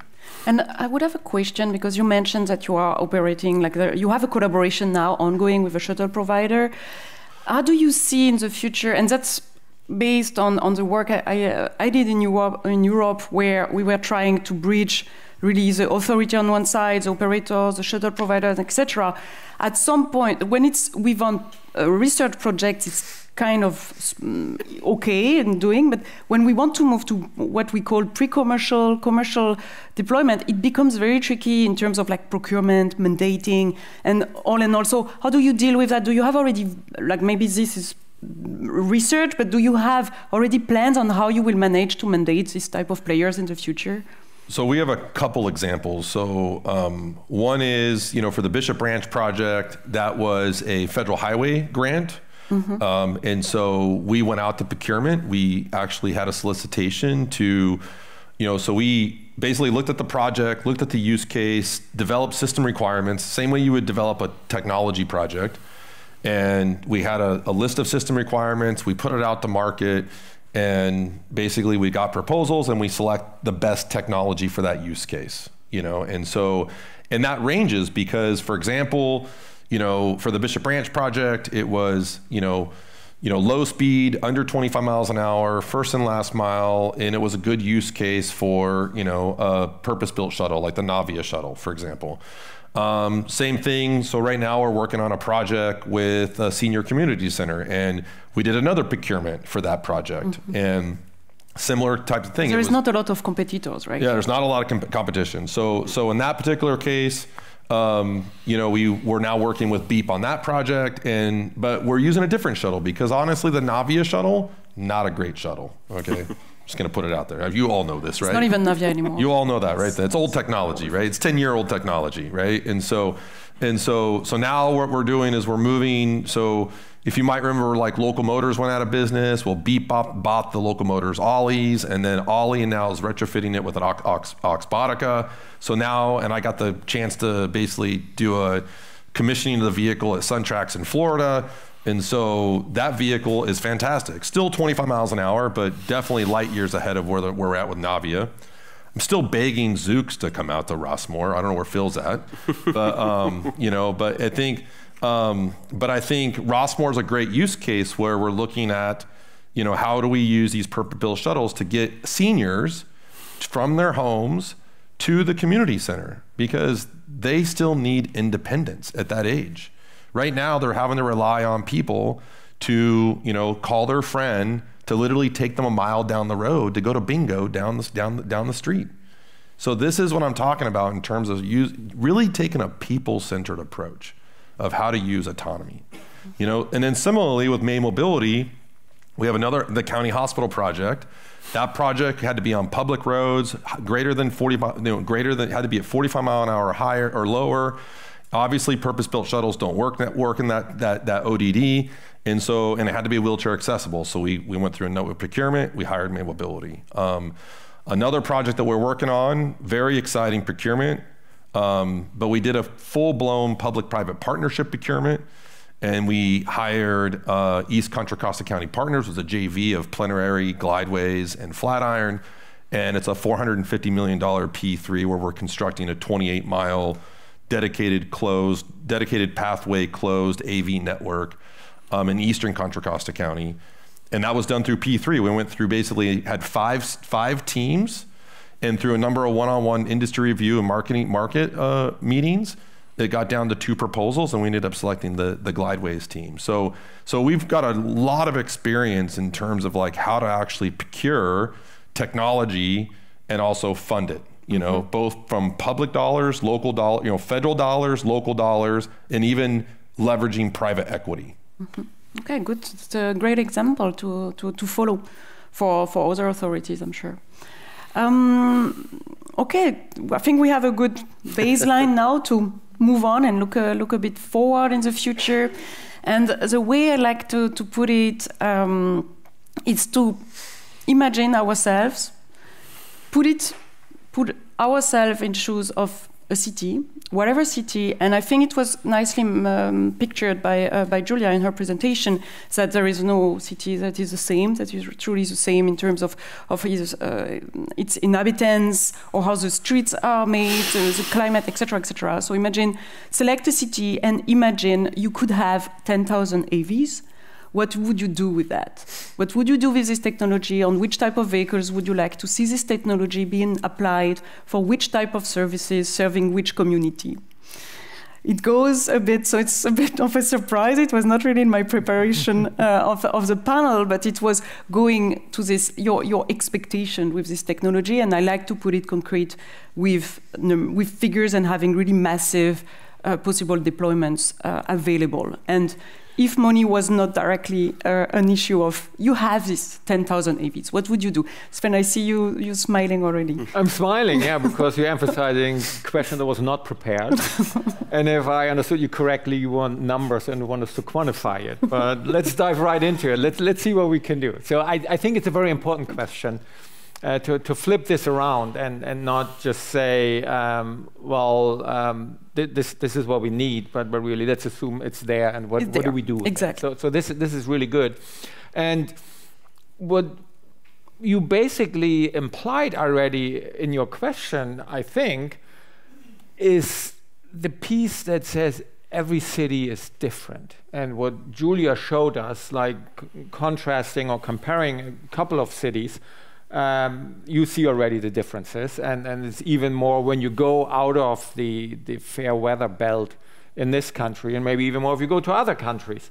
And so this is really where we need to, at this point I might advertise maybe my strategy class at Stanford, where we might need to take a strategic approach. So what are the needs, what are the solutions, and how can we match those? And at that point, weather certainly plays a role. But how well is the public transportation system developed? Is this a feeder system that we are envisioning for public transportation, which was pointed out already?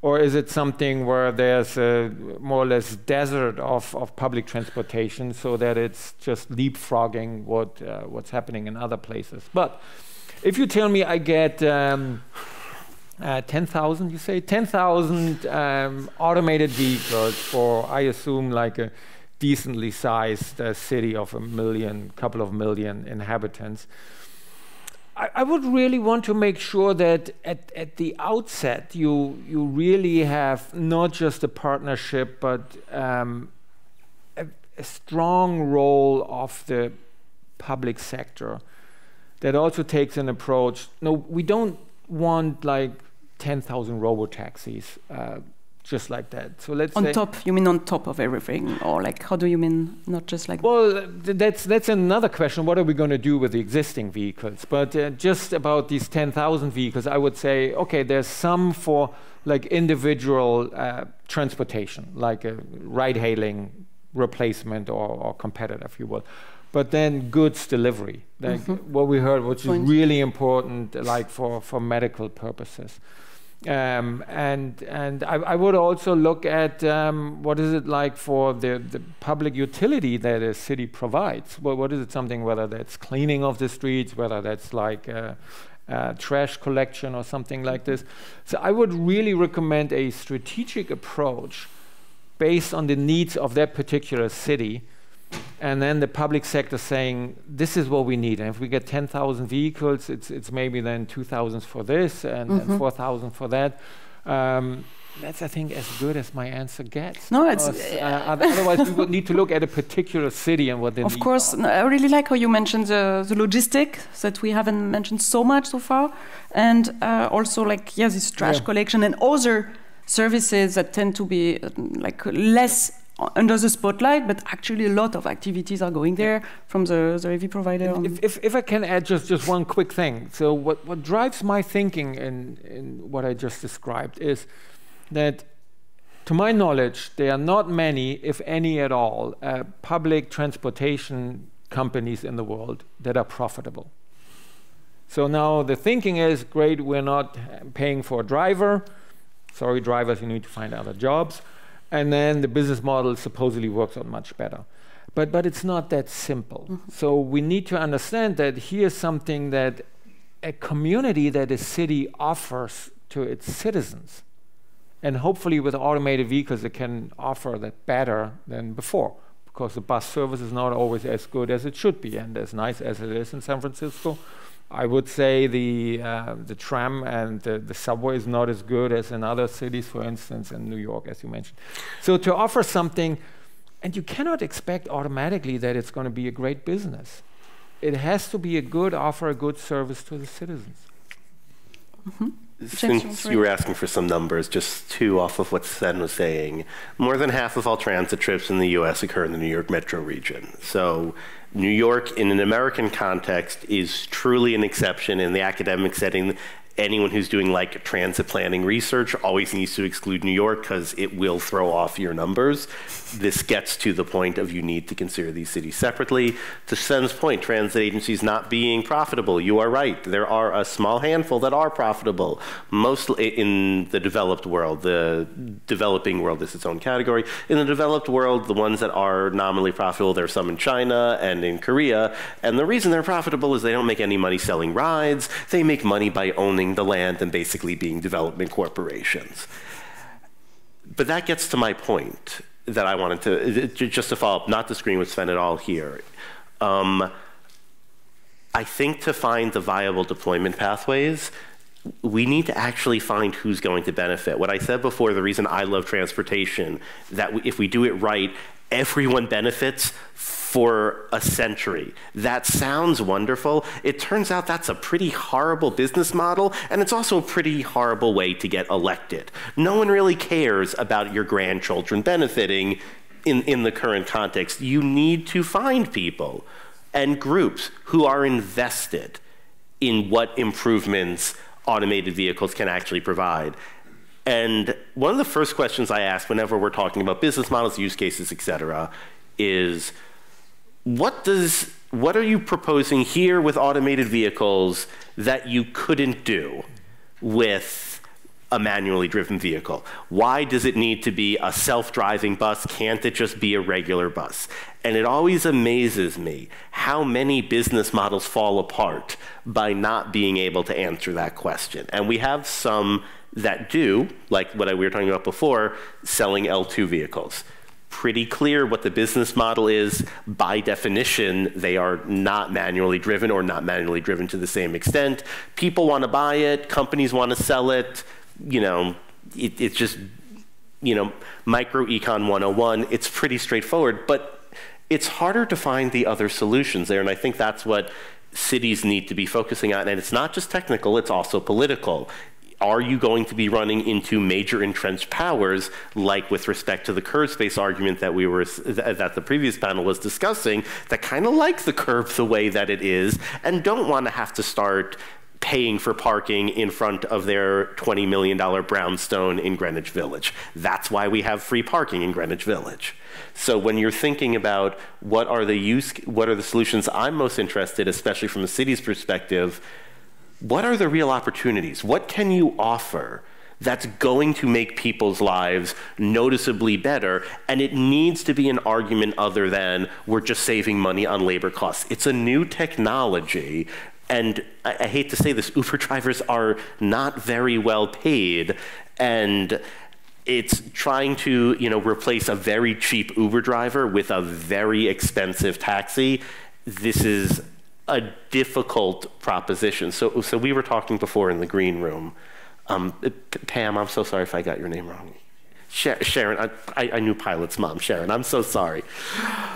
But you came up with a great example where you were saying, and please forgive me if I'm paraphrasing too much, I love being able to take a Waymo because Uber and Lyft drivers will cancel on me on a regular basis. And it is apps because they won't accept, and it's illegal, but they won't accept my seeing eye dog. And that's totally unfair, but that doesn't negate the problem that you can't get a regular Uber or Lyft with any sort of reliability. So for you, it offers a really clear benefit. And I think we need to be looking out for those and getting the cities more involved in what are the actual mechanisms where we can be providing real benefits with automation that you can't just hand wave away by saying we're saving on driver labor. Mm-hmm. Yeah, see, before moving to you, Tim, I can see you mentioned the labor cost, and I've heard that a lot because I've been close collaboration with public transit all the time. But the point is, first, there is a driver shortage that many cities in Northern Europe, we have it definitely. And the idea also is like, I think for a bus of fleet, something like if you have 300 buses running, 40% of your cost of operation is labor cost. So 100%. There is it's legitimate to want to optimize this cost. And after the money you can save, so to say, can be used on running other services. I mean, it's not about... But this is a very important point. Driverless vehicles are not laborless vehicles. You are shifting the labor to different directions. But I'm just automatically now... a longer future, it will not be one-to-one anymore. I don't care about the longer future. It doesn't matter because we're talking about in 20 years it'll be cheaper. You need to have a viable deployment pathway where you can be delivering benefits every step of the way. I'm sorry if I'm getting animated, but right now we have a lot of government funding that is supporting this. But like Tim, what is the future? What happens when the government funds run out? What do you see? It's a legitimate question. Like this is a whole nother new question. That's a whole other. But how is this can this be a standalone? Like, what would they look like? What would any of your pilots look like as standalone services? Even assuming that they need to be subsidized, just like transit is. Yeah. So that is the real thing I think that we're trying to tackle. Right now with a lot of our projects is what is the business plan? Right? I think as you start, for example, the Glideways project, it's a P3 project. So they're intending to, make money off of that project, And so, and we all believe walking into this project that it's going to require some public subsidy, walking into the project. And so again, it gets back to focusing on the public benefit. So if there's going to be a public subsidy, there's got to be a public benefit. And I think that what we're really focused on is how do we make sure this technology, in some ways doesn't compete with public transit, and I think that's what we're really focused on with this project is and so what we need to do is, the Glideways system, the fares will probably be somewhat competitive to public transportation, both because these are equity priority communities, and we want to make sure this technology is available to everyone, but also because we don't want to cannibalize our existing public transportation system, and so we know that there's probably going to be a public subsidy. We know we're going to be working with our technology provider on providing that subsidy. And there's a lot of other use cases, that we're looking at on that same token. But I think, getting back to your 10,000 vehicle question, it would be literally my dream come true. I'd be so excited. So if anyone has 10,000 autonomous vehicles, please come talk to me. Happy to open for business in Contra Costa County. And so I think what we would, I mean, one of the first things I would look at is probably parking right off the bat. And I think looking at how minimum parking requirements and thinking about how to really reconfigure parking in streets and really deploy this technology in a smart way, I think that would be something I would look at immediately. I mean, really thinking about how this technology can really address, again, the gaps in land use and transportation is really what I would be looking at, completely looking at. And I think that, these 10,000 vehicles, when we can take this technology out to the public, and when you can tell someone that they, rather than them driving to the BART station, I mean, I don't know about most communities, most cities, over 50% of the trips are less than 2 miles, right? And so if you can take this technology and hopefully, reduce a lot of those trips by using, shared trips, using a shared autonomous vehicles and carpool and Uber pool type of programs, I think that you could really reduce, traffic and congestion and really hopefully provide a public benefit. And I think that, so really kind of addressing in that way of focusing on that first and last mile for us is like really, really key. And then I've already mentioned some of the other use cases, but again, making sure, and you mentioned already, Sven, like these transit deserts, people who do not have access to transportation at all, in my mind, is really important. Now, the hard part about that, is the business case. I mean, we all know why Waymo's in San Francisco. It's an extremely hard ODD, but we know why they're here because it has the top grossing TNC market in the country. And so that's one of the reasons why they're here. They're after that market, and so I think that doing that same market out in suburban land, may not really work out there, and so again, that's where, how does the government come in and really maybe potentially provide those subsidies to get those use cases to work in maybe such a location that may not compete as well as downtown San Francisco. Mm-hmm. We have 5 minutes left, and we will have to conclude. You want to say something very quickly? Very, very quickly. So what Tim is saying there, especially with the land use, that's where I was trying to get to. If you're talking about, we can save on parking. Oh, well, that's a real clear, unique benefit that you can be having. And that's something that people could say, for example, if you've been to downtown Walnut Creek, it's lovely, it's walkable, it's very cute.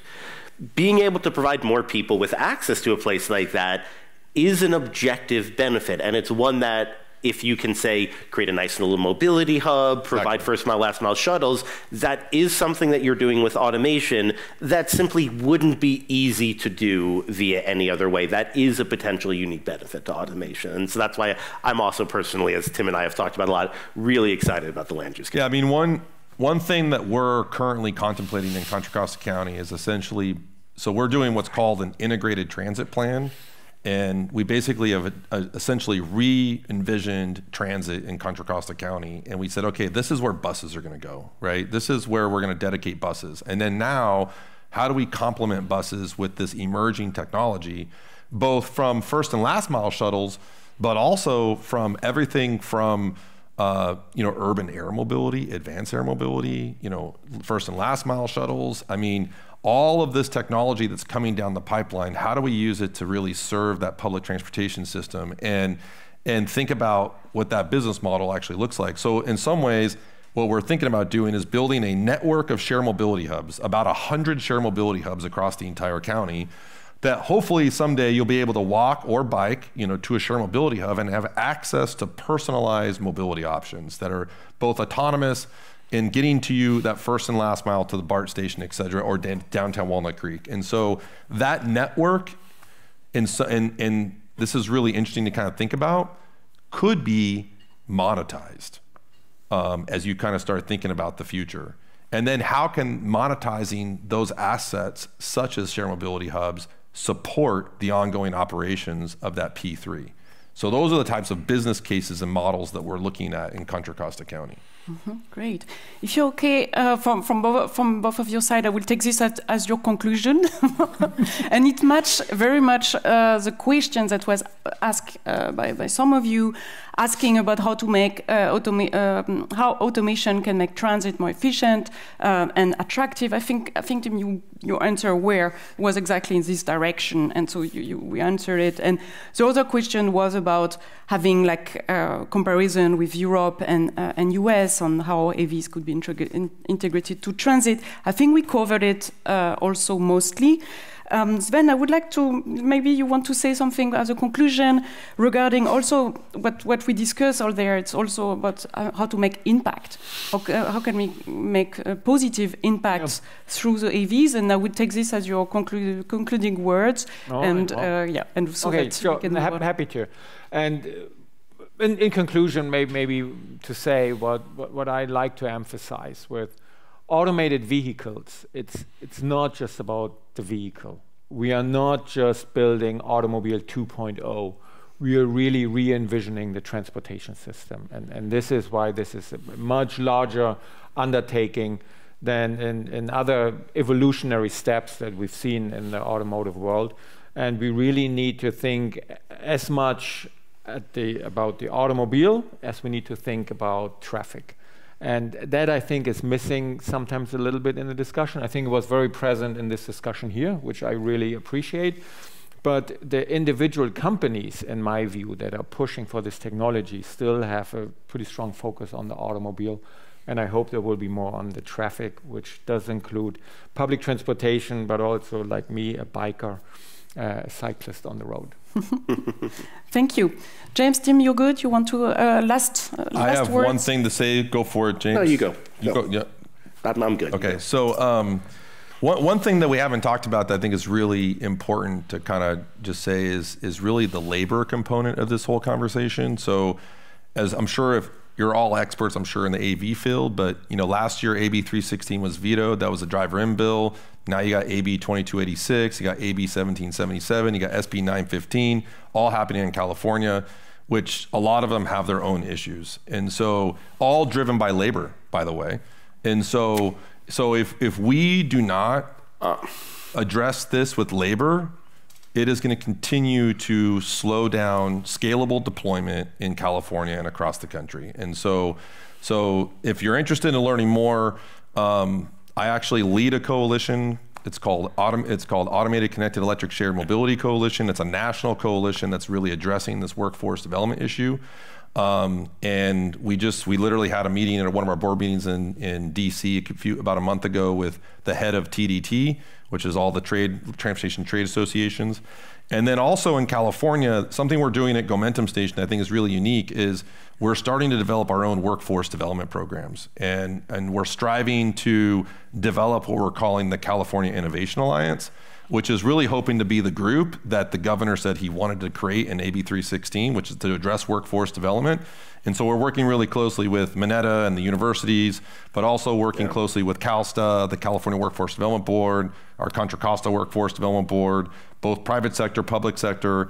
And we're really trying to basically create the table of bringing labor, to the conversation. I don't know how many people went to AV America a few weeks ago and at the airport there, but ATU, AFL, they were there in full force. They are paying attention. Oh yeah.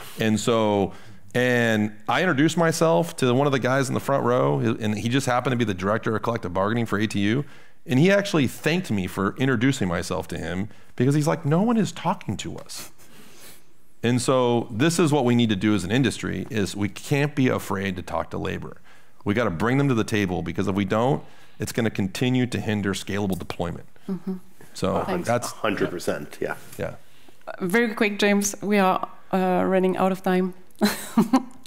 No, I think Tim covered it perfectly. I would say we've actually dealt with that one issue, just to finish up, that we hadn't talked about too much. We've been talking about mostly moving people.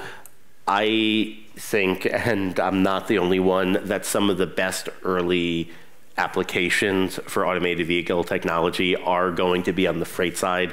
There's a clearer benefit, there's a clearer pathway. Smaller things like 2% improvement, more reliability, et cetera, may not matter on a one-on-one basis when I'm booking a ride, but are hugely beneficial to the Amazons and the Walmarts of the world. However, in that situation, labor becomes even more important than it was before. We have started to do some work with them, and pretty much that's always the first question: is what does labor see, what does labor feel? And honestly, it is guiding our research more than almost anything else, because, for example, like we've been talking about doing some interesting drayage work at ports, so that really good application for automated trucks. You know, relatively small area, easy, and that's become in certain places a pretty hard no or not an ideal first place, because yeah, the ports do not want to mention automation to their drayage drivers because that will create a work stoppage, and it's just a non-starter. Yeah, our project for the county hospital, we are actually, May Mobility is providing the technology, but County Connection, our bus driver, is providing the drivers, and we're actually training the bus drivers to be safety attendants for May Mobility. That's great. Yeah, and they're ATU bus drivers. Okay. Yes. Thanks for all sharing all this insight. I'm very sorry for the abrupt end.